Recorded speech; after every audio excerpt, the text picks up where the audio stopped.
People frequently ask me how much line I leave outside the tip of my rod while I'm waiting to make a cast to a fish.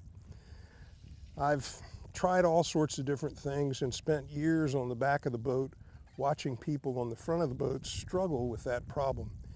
If you leave too much line outside the rod tip, it tends to get caught on mangroves, lobster traps. It goes underneath the boat, and the next thing you know, it's back under the trim tabs or under the motor. It happens all the time. So I've concluded that the best thing is to leave almost no line outside the tip of your rod while you're waiting to make a cast to a fish. So here you see that I have virtually no line outside the rod tip at all.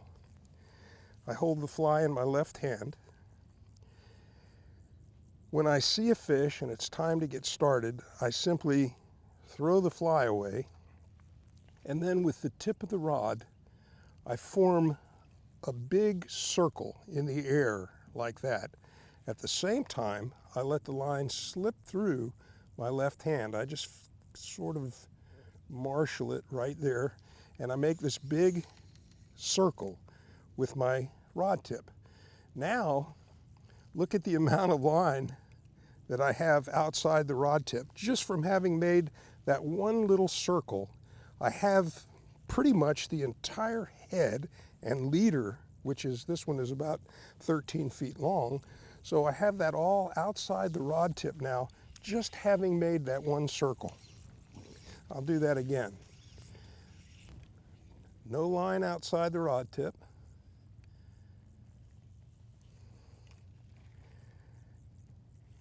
You see a fish, throw the fly away, and just make that big circle. Now I've got enough line outside, I can make one back cast and make a fishing cast to a fish. And I don't have to have any line at all outside the tip of my rod. That's a cool tip.